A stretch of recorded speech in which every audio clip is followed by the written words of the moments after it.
All right, let's go ahead and hand out our study sheets for tonight. I saw Luke and Rob talking about it. Were you guys talking about this in the back?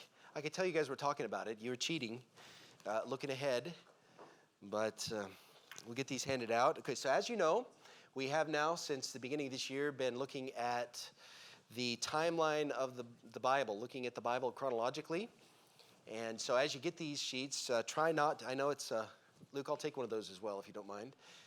Try not to look too much ahead, if possible. That's like taking a test in school and getting the answer key and your teacher says, don't look, right? Good luck with that. We have been trying to go through the chronology of the Bible. So let me just say a couple things to you as we get started tonight. Do you remember when we first did the introduction to this? This is our first Sunday night of this year. Does anybody remember what I said all the way back then? You can't remember what I said last Sunday, but do you remember back in January? We were talking about the chronology, and by way of introduction, I said to you, there's no way that you can absolutely say that this event happened at this particular time. Most of the things in the Bible are that way. Now, there's some things that you can be fairly absolute on, but there's a whole lot of chronology in the Bible that you can't be absolute on, okay? So we're going to look at a little bit of that here tonight. But tonight, well, actually, let me go back to last Sunday. What did we cover last Sunday night? Yeah, Joseph, what was the title of it?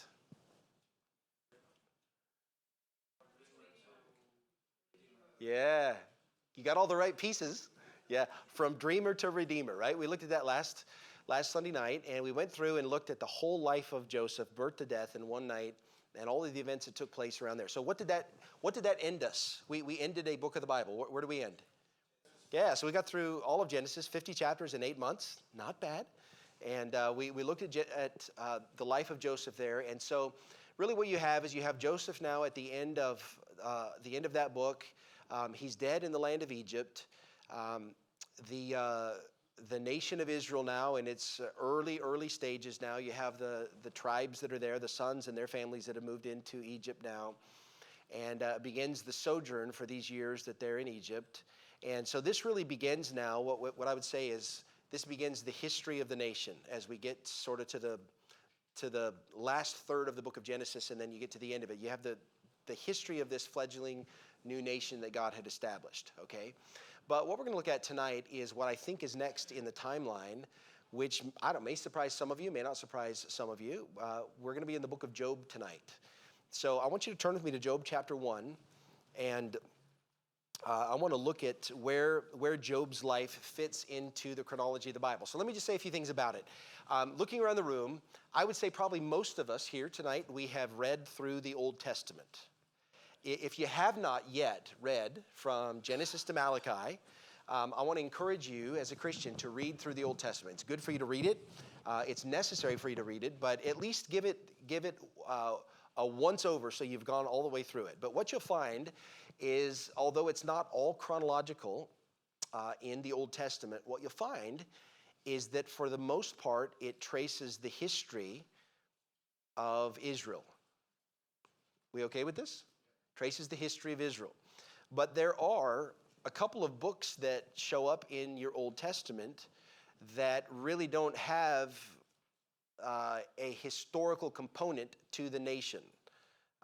There's just a couple of books that show up that way. And this book of Job is one of those books. It stands out, and we'll look at things in it here tonight, but it stands out, and it's unique. It's certainly, the Lord put it into the canon of Scripture, and yet it doesn't really fit the narrative of the nation of Israel. Okay, so have you read through the book of Job before? 42 chapters there. And you'll find that there are certain things that are absent in the whole book. So it doesn't really fit the narrative of the nation. So what we have to do is we have to look at it and try to discern where it fits in the timeline of God's events. And then, so we're going to look at the book a little bit differently here tonight. What I want to do is just, as you know, for sake of time, there's so much in the Bible you can't hope to cover it all in one calendar year. And so, although I haven't pressured myself to be done with the whole Bible in 1 year, I feel like for the sake of the way that we're moving, that I want to cover Job's life in one setting, okay? So buckle up. We'll cover all that tonight, and obviously there's a whole lot about his life that we're not going to cover, but I want to try to cover this in one setting tonight. And so what I want to do with you is just read a bit of chapter 1, and then we'll read off and on through the whole book as we go through this tonight. So Job, chapter number 1. There was a man in the land of Uz whose name was Job. And that man was perfect and upright, and one that feared God and eschewed evil. That means he put it away from him. And there were born unto him 7 sons and 3 daughters. His substance also was 7,000 sheep and 3,000 camels and 500 yoke of oxen, 500 she-asses, and a very great household, so that this man was the greatest of all the men of the east. And his sons went and feasted in their houses every one his day, and sent and called for their 3 sisters to eat and to drink with them. And it was so, when the days of their feasting were gone about, that Job sent and sanctified them, and rose up early in the morning, and offered burnt offerings according to the number of them all. For Job said, "It may be that my sons have sinned and cursed God in their hearts." Thus did Job continually. Notice he didn't have to offer sacrifices for the daughters. It was just for the sons. There's a lesson in there for you guys. Okay. Verse number 6. Now there was a day when the sons of God came to present themselves before the Lord, and Satan came also among them. And the Lord said unto Satan, "Whence comest thou?" And Satan answered the Lord and said, "From going to and fro in the earth, and from walking up and down in it." And the Lord said unto Satan, "Hast thou considered my servant Job, that there is none like him in the earth, a perfect and an upright man, one that feareth God and escheweth evil?" All right, let's leave it there.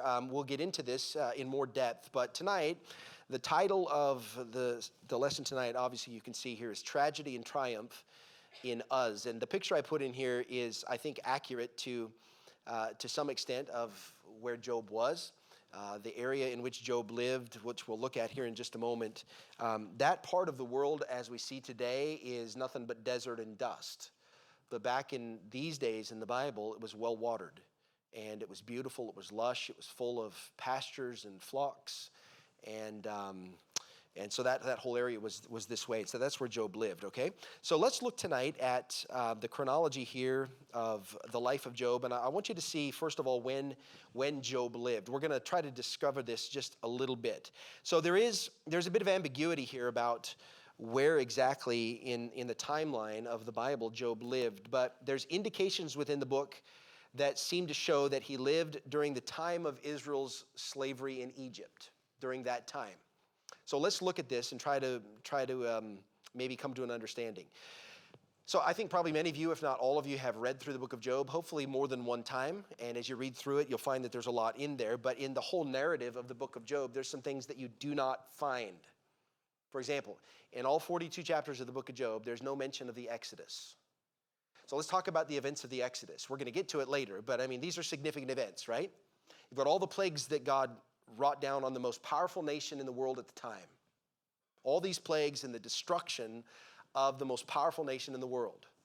No mention of this in Job. You have the deliverance through the Red Sea, the splitting of the sea. I mean, talk about a historic event, right? And the drowning of Pharaoh's army. No mention of this. In all of the narrative in Job, and there's many things that are brought up in the book of Job, even historical things that are brought up in Job's in the story of Job, whether it's he or his 3 friends speaking of it, there's no mention of Israel or the Exodus or any of those events at all in the book of Job. So this is an indication of something. There's no mention of the Mosaic law in any form in the book of Job. It's absent here. Moses, this great significant figure in history, the law itself, okay, it's not mentioned in all 42 chapters. There's no mention of the priesthood. There's no mention of the history of Israel in any form in the book of Job. There's no writings of the prophets that are anywhere found in the book of Job. Okay, so listen, I was talking about the narrative of the nation of Israel, right? That's really a theme all the way through the Old Testament. And yet here in this book, you have no mention of any of that in the entire book of Job. And what you find in the book, as you read through it, is you find Job speaking, and he'll speak for 2 or 3 or 4 chapters maybe, and then one of the friends will pipe up and say something. And what they're doing is they're talking about what's happening right now in Job's life, and then oftentimes they're making reference to things that have happened in the past and bringing those things up as illustrations of something to Job in the middle of his trial. Okay, so they're making reference to past history and events, and yet there's no mention of Israel in any form, no writings of the prophets that we see here in the Old Testament, none of that in any form is found in the book of Job. All right, so there's something else also. When you look here, what we read, if you notice in verse 5, it says that they had feasted his sons and daughters. Job sent and sanctified them. He rose up early in the morning, and it says he offered burnt offerings according to the number of them all, because he said, maybe they've sinned, and I'm not going to offer this offering to the Lord. And so when you look at that, you see that the religion of Job, and I hate to use that word necessarily, but the religion of Job does not match the things that Moses instituted in the law. What you find is it's really the way that Abraham, Isaac, and Jacob served the Lord. Sacrifices, that's what he did here. He offered sacrifices as he was the priest of his family. And so it shows, maybe it gives us a little bit of an indication of the timing here, okay? Because if he had any connection to Israel at the time, any understanding of the law of Moses, any understanding of the covenants God had made with the nation, any understanding of the priesthood, if Job had any understanding of that, then it would probably be indicated in the way that he served God, worshiped God in the book. And what we find is that it was more patriarchal, like Abraham, Isaac, and Jacob, than it is Mosaic, or the law that was instituted here by Moses. And so it says in verse number 5 at the end of it that he did this continually. This was the practice of Job's life. So it's likely that Job was not an Israelite. There is an indication in Genesis, I think 36, where Issachar had a son whose name was Job. But my opinion is that this was probably not the same Job. It might have been. But whether he was or wasn't an Israelite, we do know this, that he definitely knew who the true God was. And as we know the story, God knew who Job was. He was a righteous man, okay? In the book of Job, if you've read through it, what you'll find is there's 7 references in this book to the flood of Noah, the deluge, the flood in the past. So there's definitely references to that as something that had taken place in the past. So here's what you find. We're trying to figure out where this fits in the narrative of the Old Testament, right? We know that this happened after the flood of Noah, but the indications in Job and his life are that it happened before the Exodus. So it's somewhere in that period of time, okay? So after the flood of Noah, but before the Exodus. And so he would have lived somewhere in there. Likely, in my opinion, it likely would have been around the time that Israel was in bondage in Egypt. Now again, you can't be absolute about that. But we're just looking at indications as to when Job lived. So when you're looking at timeline, you might look at it that way, okay? Let's look also here. If you look at the next sheet here, a little bit of the timeline here, you'll see that we've looked at the dates on this. Joseph was sold into slavery in the 1700s BC. Job would have been born not long after that. We see where the death of Isaac was, which is right in the middle of the time that Joseph is interpreting the dreams. You see the famine there that was sent. Jacob died there, you see that. And then Job's trial would have occurred somewhere right in that period of time, around 1650. Joseph died not long after that, 15 years after that. And then Job would have died some years after the death of Joseph. So more or less, this is going to be the time frame in which Job lived. And although the book is an old book, Job himself would have lived around this particular time in the history of Israel. So even though it doesn't necessarily fall within the narrative of Israel's history, it's the same God. And God has included this in the canon of Scripture. And there's a lot that we can learn from it. So let's talk nextly about where Job lived. You notice in verse 1, there was in the land of Uz, a man in the land of Uz whose name was Job. So this land of Uz is something that we'll look at. I've put Lamentations here. If you'll look at that on your sheet of paper, Jeremiah makes mention of this here where he says, "Rejoice and be glad, O daughter of Edom, that dwelleth in the land of Uz.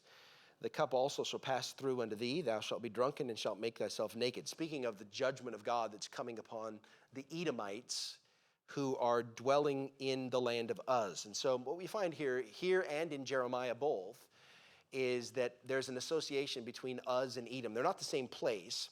Because you'll notice here it just says that the daughter of Edom dwelled in the land of Uz here. So who is Edom? Does anybody know? Edom is Esau, right. And so we see the descendants here of Esau that are dwelling in this land. And so what we see is a connection between Uz and Edom, and they would likely have been very close to one another, perhaps bordering. And I may not have. Actually, I did put in the map. You'll see the map there. If you look where the top of the bottom of the Dead Sea, the top of the Red Sea, you'll see Edom is just kind of there on the southeast, and Uz would have been somewhere in that region there. So that's more or less where you're looking at here as far as where this land was. So what you find here is this. You find a couple of parallel things that are happening. Of course, we know what takes place in Job's life. We read, and we'll read a little bit more here, we understand there's a great trial that's going to come into Job's life, right? And so the fact that he's living not far, geographically, from Egypt, and yet you find a parallel thing happening in that map. If you're looking at to the west in Egypt, we have a nation that's in a trial, right? The nation of Israel. This young nation now is in a great trial of affliction, great bondage in Egypt, and they're crying out to be delivered from a God who seems to not be listening. God's bearing along with a nation that's in captivity, groaning under their affliction and their bondage. We know that God has a purpose later with Moses to deliver them. Isn't that right?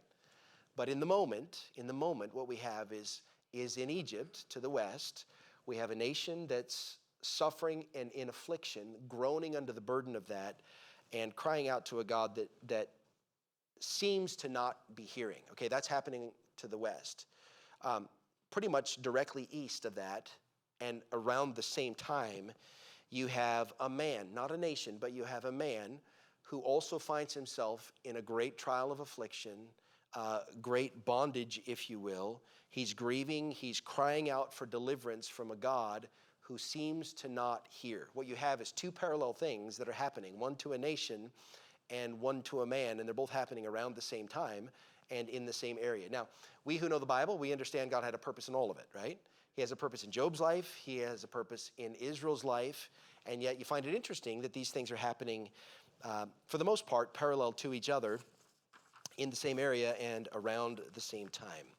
So let's take some time here tonight and talk about the story of Job's life. That's all going to be on that one picture that you have there.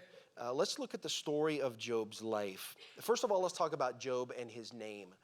The name Job, as other names in the Bible, had significant meaning. And Job's name means persecuted or hated. Talk about being named that by your mother. We don't know the why behind that, but God had a purpose in it.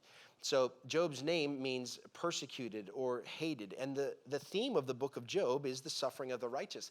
And maybe even a better way to theme it would be the mystery of the suffering of the righteous. That's the theme of the book. Maybe a show of hands would be good here. Has there ever been a time in your life, not even that you were going through a trial, but for some reason it just felt like to you God was steering you back to the book of Job and you just spent time there? Has that ever happened to you? That's happened to me a number of times over the years, not even in times where I was in the middle of a trial, but God was steering me back to that, because what you find that in all 42 chapters of that book, God is dealing with this great mystery of why do righteous people suffer? And that's the theme of the book of Job. There's a narrative that takes place here. We read just the beginning of this narrative here, but in verse number 6 is where I want you to see the sons of God. Now, you recall back in January, we went through who this group was, the sons of God, okay? These angelic creatures, spiritual creatures, they came to present themselves before the Lord. Satan is there also, and the Lord said in verse 7, "Whence comest thou?" Where are you coming from? Now, God isn't asking that because God doesn't know, but he said, "Where have you been?" And what this is a verse of comfort. Now, let me tell you this as an aside note. This verse is a verse of comfort for you. What you find in this verse, as you find in chapters 1 and 2, is God saying to you, I control everything. he says to the devil, report. Where have you been and what have you been doing? Okay, it's not like God doesn't know, but you understand God is establishing to us his authority over all things. Do you understand the devil can't act with impunity? Do we all understand that? He is a created being that's under God. So whatever he does because he's allowed to do it, and that comforts me, and it should comfort you. Whence comest thou? And he said, from going to and fro in the earth and from walking up and down in it. And the Lord said unto Satan, have you considered my servant Job? There's none like him in the earth, a perfect and an upright man, one that feareth God and escheweth, he puts away evil. And Satan answered the Lord and said, does Job fear God for naught? What does the word naught mean? It means nothing. Does he fear you for nothing, for no good reason? And then Satan says this, look at verse 10. Hast not thou made a hedge about him, and about his house, and about all that he hath on every side? Thou hast blessed the work of his hands, and his substance is increased in the land. Interesting that Satan knew that the prosperity and blessing of Job's life was because God had enshrouded him in God's protection. And Satan recognized that to be true.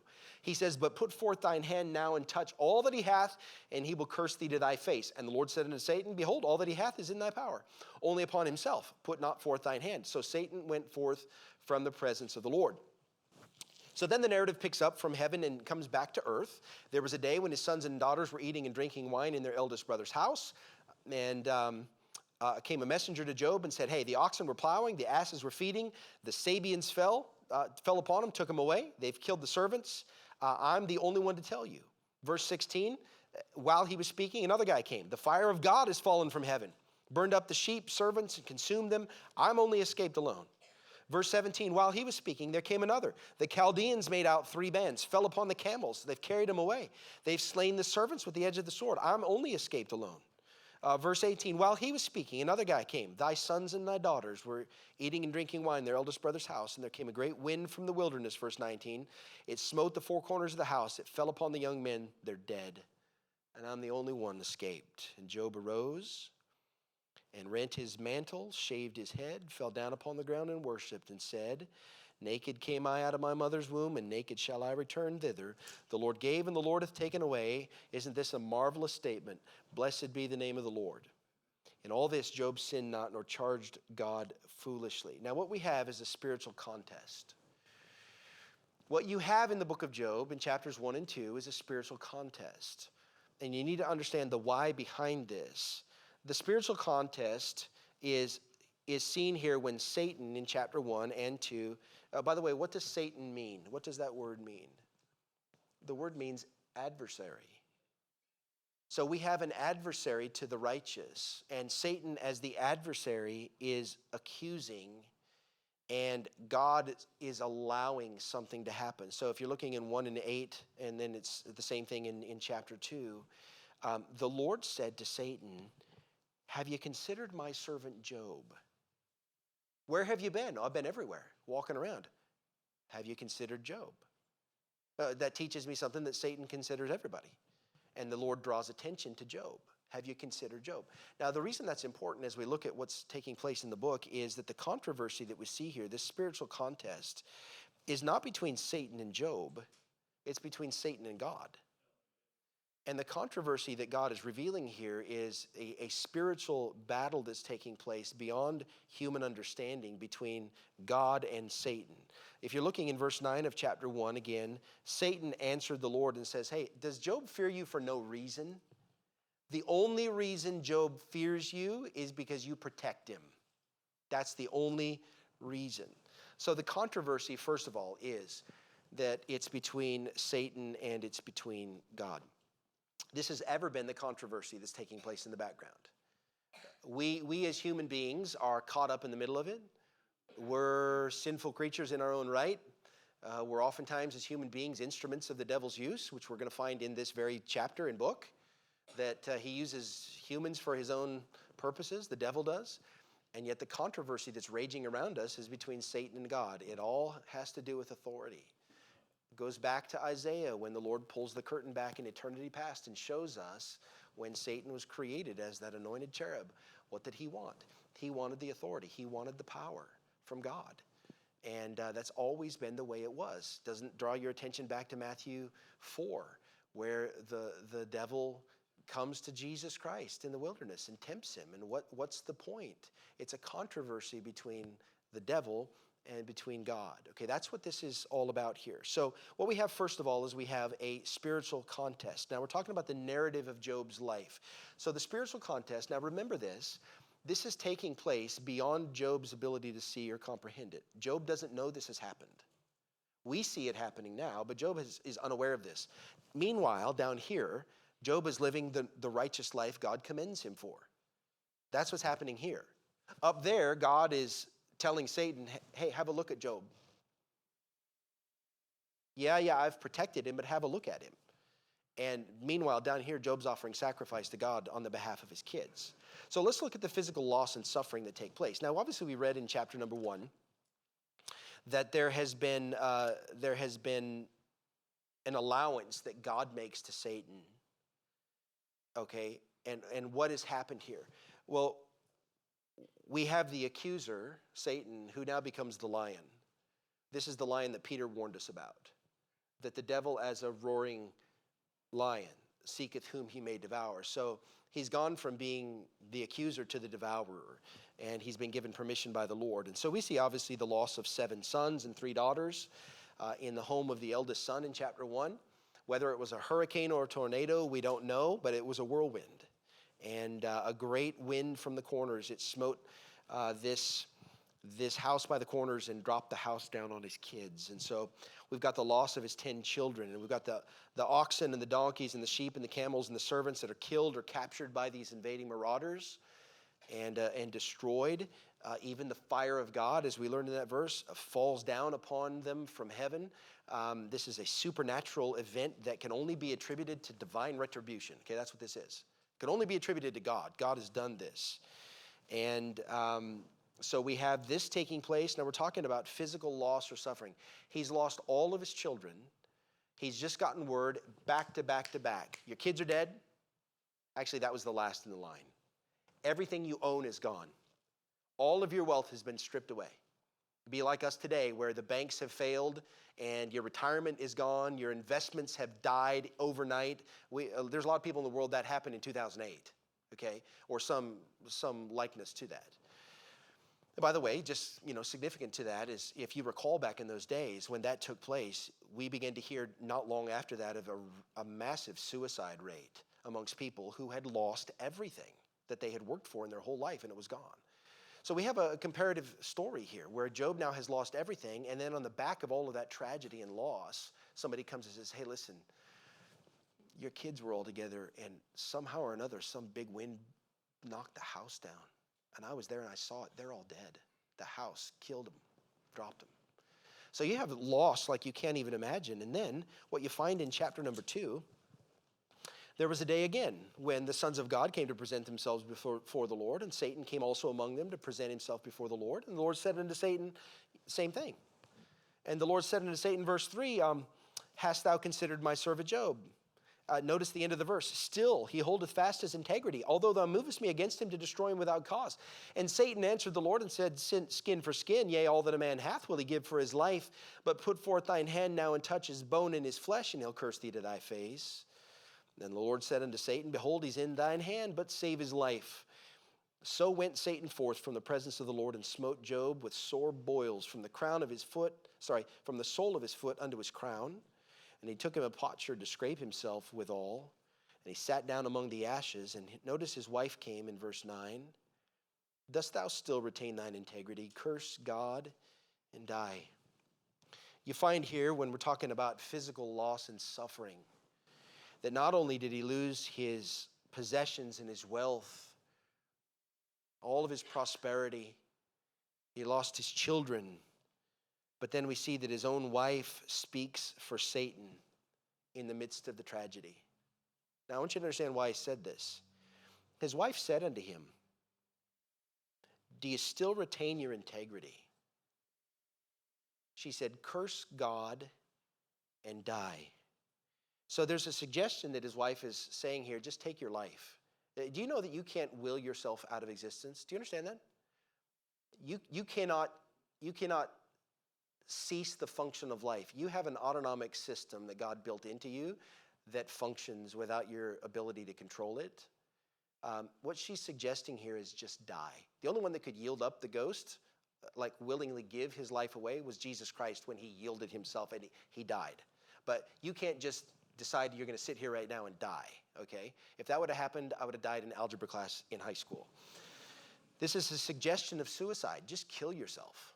Curse God and then just kill yourself. And this, of course, is what Satan had said to God in the previous conversation. Verse number 11 of chapter 1. He will curse thee to thy face. What has his wife said? Just curse God. Guys, do you understand? She's speaking for the devil. Do you see that? Okay, now we're talking about physical loss and suffering. Who did he need on his side in this moment of his life? The only person he had at that point was his wife. And then to add insult to injury, if you will, on top of all of the devastation, his wife says, on the behalf of the devil, just curse God and kill yourself. That's significant when you think about the trial that Job is going through here, okay? So the contest isn't over here. Because if you notice what took place in heaven there in chapter 2, the second go-around here, notice in verse 4 that Satan had answered the Lord and said this, skin for skin. Skin for skin. You know what he was saying? I don't want to touch what he has. I want to touch him. Okay? I want to touch him is what the devil was saying. So he said to God in verse number 5, put forth thine hand now and touch his bone and his flesh, and he'll curse thee to thy face. Now, in the previous chapter, the previous conversation, the devil had said, well, just touch what he has and he'll curse you. Well, that didn't work because Job said, I was naked when I was born. I'll be naked when I die. God gave, God took away. Blessed be the name of the Lord. Isn't that what he said? Isn't that what he said? So the devil lost the first round because what he said Job would do, Job didn't do. Job did exactly the opposite. Blessed be the name of the Lord. In all this, Job sinned not nor charged God foolishly. The devil lost. So he says to the Lord, round 2 of the contest, okay, skin for skin. All right, you let me take what he had, now you let me take him. And if I can touch him, he'll do it. So the Lord said, okay, touch him. You just can't kill him. So we have physical loss and suffering. And of course, it smote him with sore boils. You know, it's funny, in our generation, we live in such a westernized country and the medicine and everything that we have here, and there's the absence of so much kind of disease in our country now because of the cleanliness and the advancements in technology and health and all the rest of it. We read this and we read the sore boils, and for us, it just kind of bounces off because none of us have probably ever experienced this in any significant way in our life. I don't know what this looked like, but sore means there's grievous. That's the word that it's talking about here. When it says sore boils, we're talking about grievous boils. I've never had a boil, so I don't know, but it doesn't sound fun, okay? Not to mention sore boils from the top to the bottom. His entire body was covered in boils. And it was so bad in whatever they look like and whatever form that they took that it says that he sat down amongst the ashes of what used to be his life. And he takes a broken piece of pottery and he just scrapes to relieve the pain and the pus and the whatever's happening, the itching, the burning, the only way he can find relief. Okay, that's what Job looks like. Skin for skin. The devil says, you let me touch him and he will curse you. And so he said to his wife in verse 10, thou speakest as one of the foolish women speaking. What? Shall we receive good at the hand of God, and shall we not receive evil? In all this did Job not sin with his lips. Round 2. The devil lost. Okay, the battle's not over here. But at least for this, the second round, what he said to God, it didn't actually come to pass. Now, what we have here is the rest of the book is we have, 30-something chapters, probably 8 chapters, 37 chapters after this of what I just call human misunderstanding. I put that letter C in your notes. Human misunderstanding.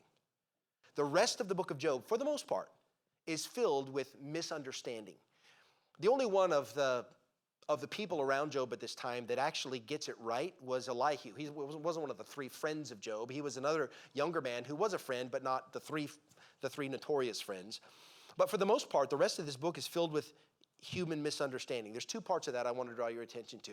I didn't put all this in your notes because I didn't want you reading it. I just wanted you to listen to me talk about it, okay?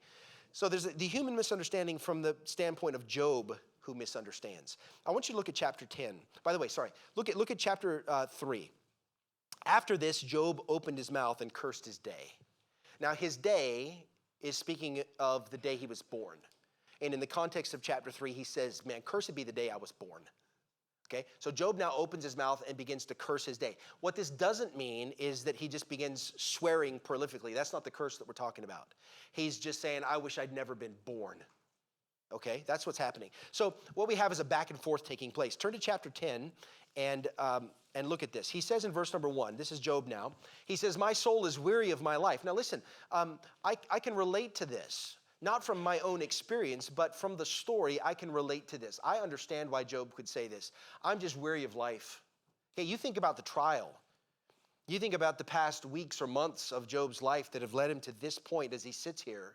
And you can well understand why he says that my soul is weary of my life. I will leave my complaint upon myself. I will speak in the bitterness of my soul. I will say unto God, here's what he says, do not condemn me. Show me wherefore thou contendest with me. You know what Job is doing as he goes through this is he's misunderstanding God. Now we know the backstory. We have the benefit of the backstory. God's given us the narrative in the Bible. We see it in black and white. Job's living it in the moment. He has no backstory. All he sees is this cataclysm that's come upon him and destroyed everything that he was.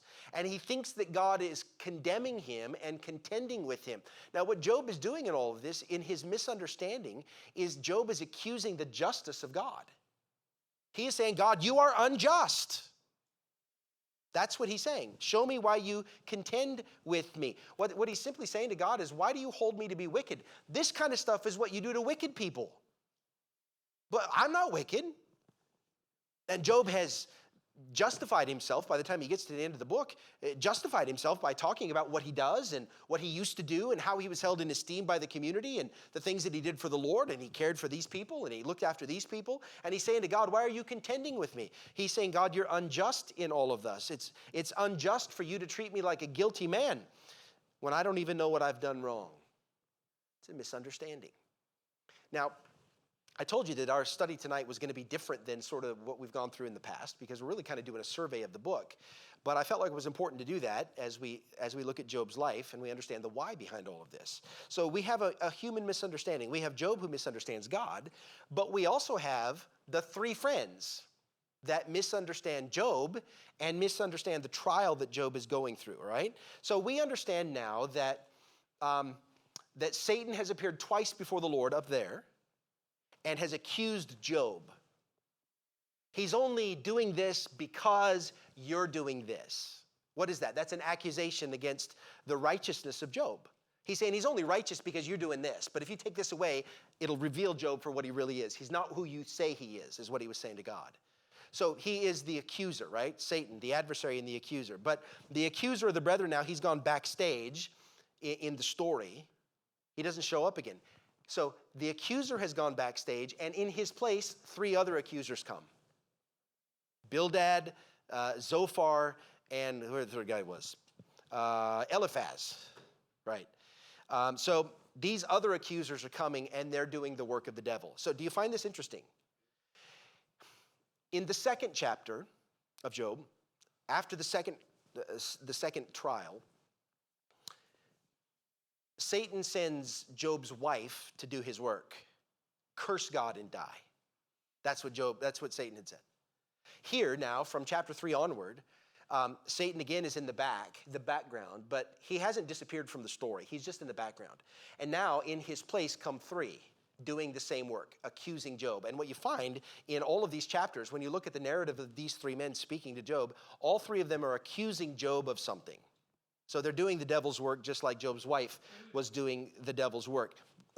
These three men came, and I want you to notice, if you'll go back briefly with me to chapter number 2, notice the three friends come along in verse number 11.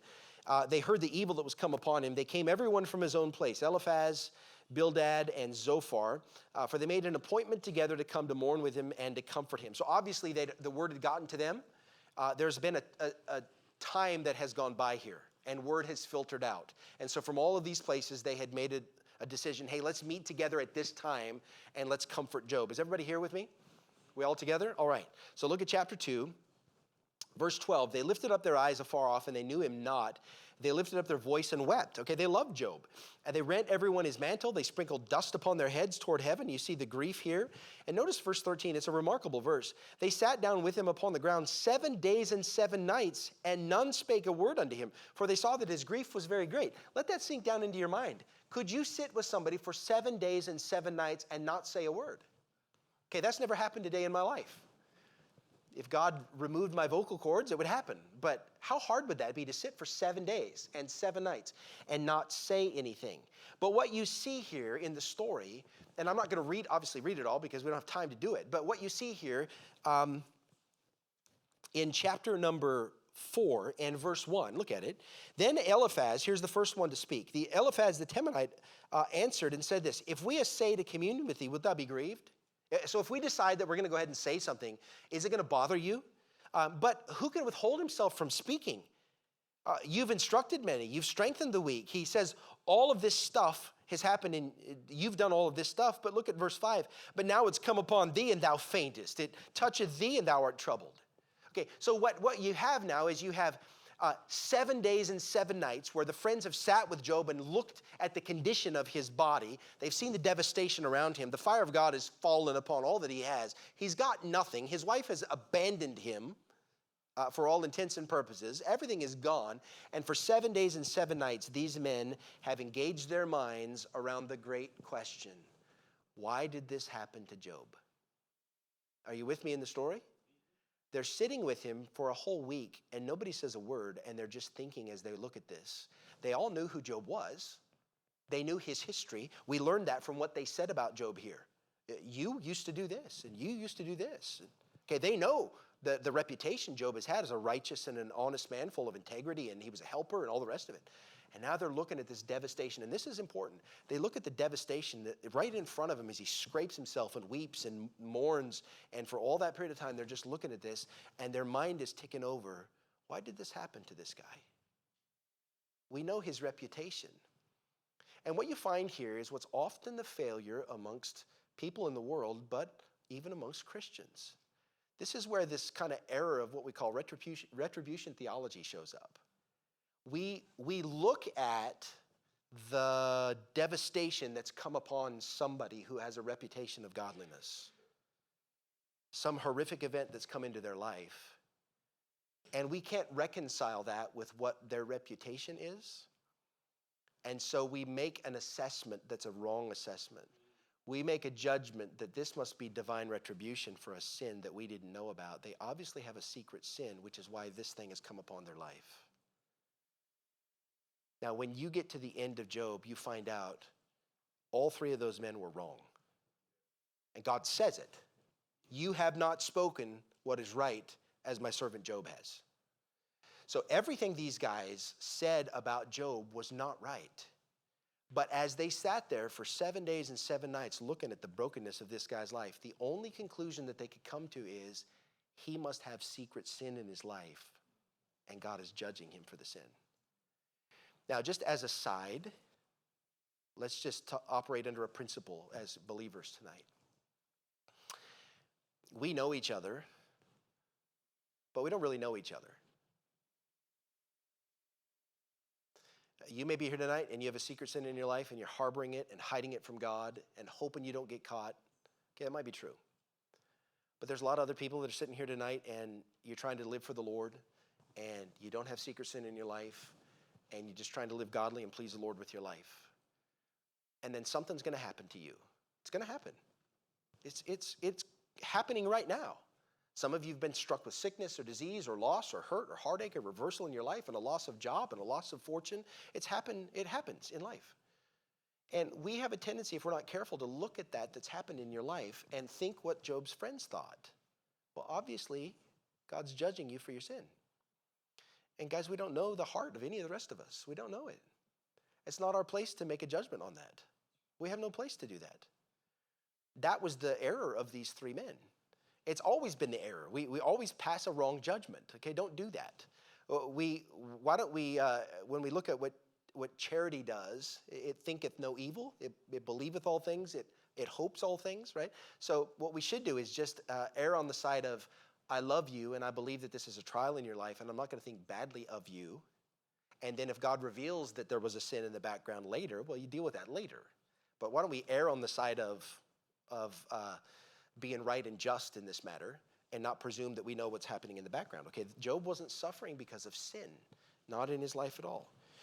So they had to learn something here, these three friends, that righteous people suffer according to the wise purposes of God. Righteous people suffer according to the wise purposes of God. I think of Jandro, that you're sitting here tonight. You get hit by a car. I mean, that came out of nowhere. I mean, we can make all sorts of jokes and laugh about it, but the reality is that you suffered greatly. You almost lost your life. You suffer today. You're not fully healed today. Well, according to the purposes of God. We don't know. We don't understand. And it's not our place to make a judgment on that. We just come alongside and assist and pray and help and encourage, and we let the Lord deal with things that the Lord can deal with, and we deal with things that we're supposed to deal with, all right? So what is this? This is all misunderstanding. Job misunderstands what's happening, and he accuses God's justice. The three friends around Job misunderstand what's happening, and they accuse Job. And everybody's wrong. They're all wrong. But in the midst of the trial, what we have is we have human misunderstanding. Notice fourthly then, we have divine reasoning. So when we're going to get closer to the end of the chapter, just turn with me to chapter number 31 maybe. Chapter 31. Now, Job said this. I want you to notice what happens here. Job chapter 31. Drop down with me toward the end, close to the end of the chapter. Look at verse 35. Are you there? Job 31, verse 35. Oh, that one would hear me. Behold, my desire is that the Almighty would answer me and that my adversary had written a book. Okay, oh, that one would hear me. What's my desire? My desire is that the Almighty would answer me. Okay, in the midst of his grief, Job just says, man, if I could have one wish, it was that I could hear God answer my cry. All right? So turn with me to chapter 38. Then the Lord answered Job out of the whirlwind. Who is this that darkeneth counsel by words without knowledge? You know, Job's last words in the narrative essentially were this: I wish God would speak to me. And a few chapters later, God answers the prayer. But it's not what Job was expecting. Because God says, who is this that darkeneth, what does he say? That darkeneth counsel by words without knowledge. Do you know who he's talking to here? Job. He's not talking to the three friends. That's not what he's talking about. He's talking to Job about Job. It's a rebuke to Job. When it says he's darkened counsels, to darken is to obscure. And what Job has done is he's obscured the counsel of God that's come through Elihu in all of this by talking about things that he doesn't know. That's the rebuke God gives him. You've darkened counsel by words without knowledge. How do we know this is speaking to Job and not about the other three? Because he says this in verse 3, gird up your loins like a man, I will demand of thee and answer thou me. He's not talking to the three friends, he's talking to Job. He says, Job, who are you? You've obscured what was right coming out of Elihu's mouth. You've obscured that. And you're talking about things you don't understand. You've darkened words. What does he say? You've darkened counsel by words without knowledge. You're speaking about things you don't understand. So the next 3 chapters, God says, let me tell you what you don't understand. And he asks him 40 questions in these next chapters. Job, do you understand this? Job, do you understand this? And God lays out for him things that Job would have had no comprehension of. things that would be according to the working of God in the background, the way God created things, the natural world and processes. All of these questions all deal with all of this. And he's saying to Job, do you see this? Did you know this? Where were you when I did this? Questions Job cannot answer. What God is saying here to Job is, Job, I'm God. I know what you don't know. And yes, you're in the middle of a trial, and yes, it hurts, and yes, you don't have any answers. But why would you accuse me? Because I know things that you don't know. And why are you talking about things you don't know? That's what he does. So in these questions over these next several chapters, God's asking him questions after questions, 40 of them. Look at chapter 40. Chapter 40. Notice in verse number 1. Moreover, the Lord answered Job and said, shall he that contendeth with the Almighty instruct him? He that reproveth God, let him answer it. You know what he's saying? All right, Job, I've asked you 40 questions. Answer me. You would dare to reprove me? Then go ahead and answer any of these questions. Answer.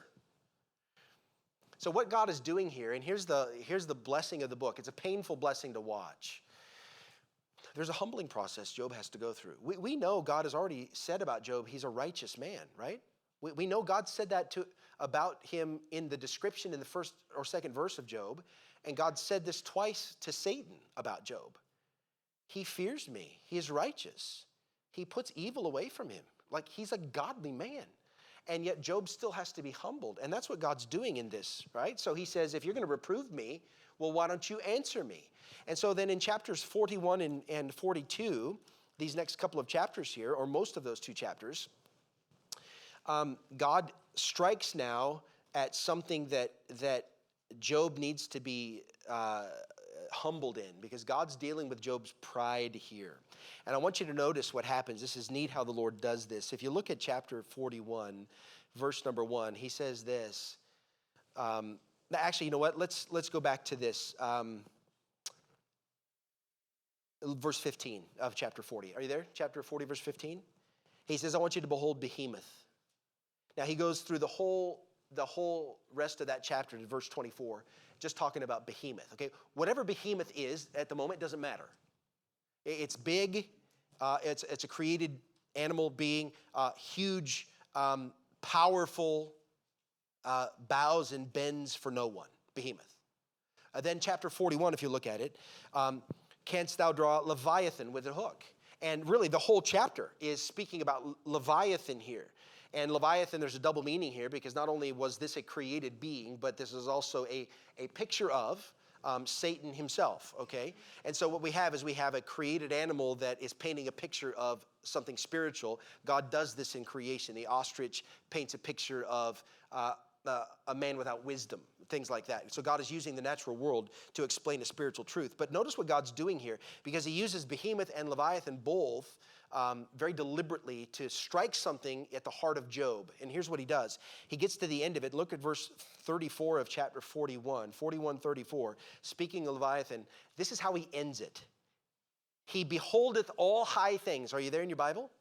Okay, speaking of Leviathan, he beholds all high things. He is a king over all the children of pride. Okay, now listen. God ends right here on this note with a purpose. What he's been doing is he's been bringing Job along on a journey of conviction. He says, you would dare to reprove me as God? So I'm going to demand something of you and answer me. Job, let me tell you about Behemoth. It talks about the strength and power and might of this earthly creature. Okay, terra firma, he walks on the ground. Job, let me draw your attention to the waters. And he talks about Leviathan through the whole chapter. And he gets to the end of that and he says he is the king over all the children of pride, and he just stops. Okay, he's leading Job to a place on purpose. And what happens here is Job's heart is exposed because he knows what God's doing.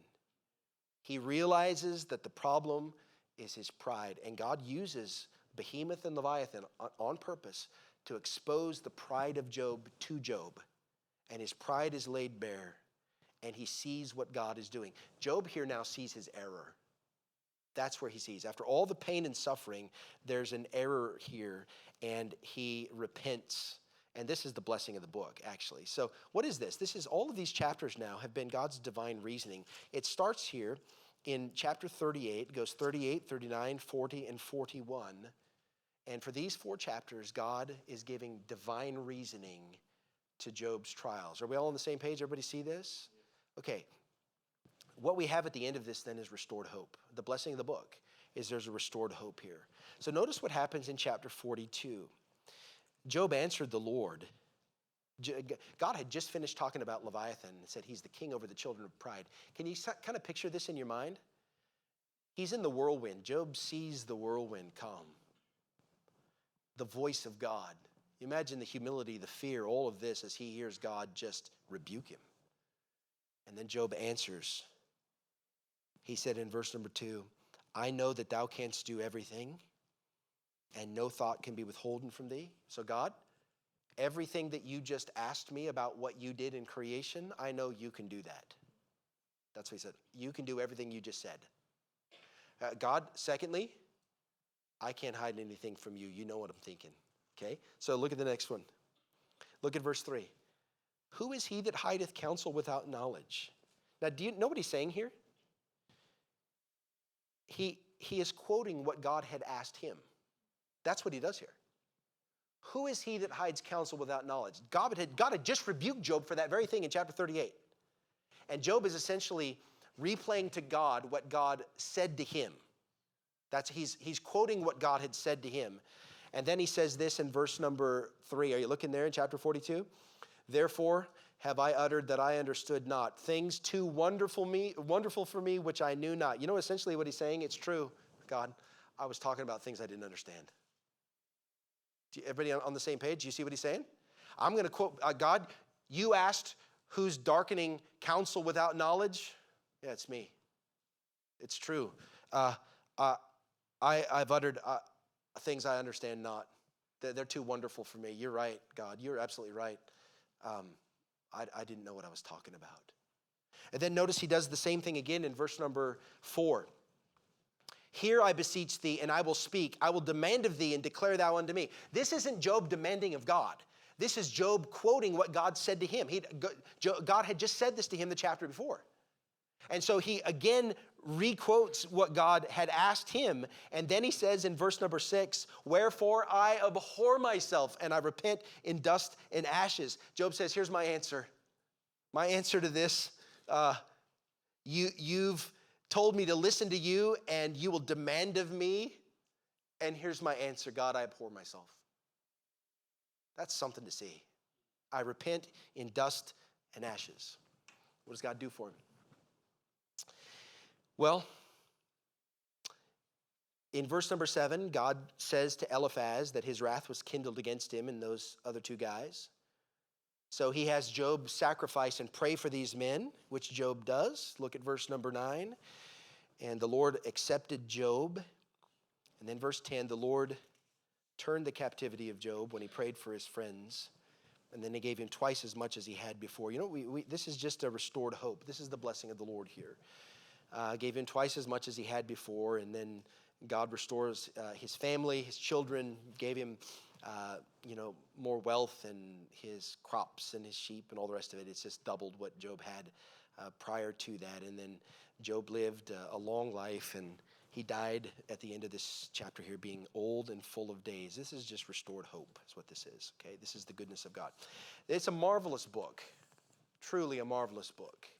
And the thing that struck me as I was studying through this to teach you about it is the parallel between what was happening with Israel at this very time in a land not far away, going through a similar situation. And God was going to restore their hope as a nation as well. Now, let me just give you one very quick thing. I know you've been patient here tonight. I never realized on a Sunday night that I've gone so long, and I apologize partly for it. But I want to give you this last sort of little quick thing, okay? You can maybe write this down if it's not already in your notes here. There is a typology that's found in this book as well. So it's not only a person of history that went through what he went through and wonderful teaching here for our help, but there's also a bit of a typology to Israel that's found in the life of Job. First of all, we know that he dwelt in and around the land of Edom, and that's obviously what we've heard here. But in I'll just give you, I've given you the references. You can feel free to look them up. But the Lord speaks of this prophetically in Hosea and Revelation about Israel in the wilderness in a time of great affliction and trial and suffering and privation. And we see that Job dwells in Edom, and this is going to be a place where Israel is going to go during the time of the tribulation. We know that Job was persecuted by Satan. We see that in the first couple chapters of Job and then borne out through the rest of the book here. And in Revelation chapter 12, you'd be familiar with this, where the Lord speaks about Israel as a nation that is persecuted by Satan during the time of the tribulation. We know, of course, that they escaped that, and they escape to a certain place where they're cared for by the Lord during the tribulation. We know in Job's life here that Job is refined by suffering. I've given you a couple of verses here where Job talks about that when he's tried me, I shall come forth as gold, right? And there was a refining process that Job went through. And again, there's a great verse, a couple verses in Zechariah 13. You can look this up in your Bible, where God talks about Israel being refined through this time during the tribulation as well. And then, of course, we know here at the end of Job in chapter 42 that Job's life is restored, his health is restored. He's blessed at the end. He's given double for everything that he suffered. Okay, and we also know that to take place with Israel. At the end of God's judgment, we know, of course, in the tribulation, it's called the time of Jacob's trouble. And there's a refining process, but at the end of that, you'll see this in Jeremiah 33, where God also restores and blesses his nation, brings them out, okay? So what you have is you have a literal story, but God uses that also and shows you typologically what's going to happen with Israel, and God's dealing with Israel in the tribulation. So I didn't want to go through too much of that tonight. You have the verses there and many others you can look at, but I thought that'd be a blessing to you, all right? So we have effectively covered 42 chapters tonight, and if you have any questions about the book of Job, I don't necessarily have all the answers, but you can see Ricky, he probably's got all of them. But I would say this, that we don't know absolutely for sure when Job's life took place. It seems to indicate it was in this period of time, but you know, there's a little bit of ambiguity about that.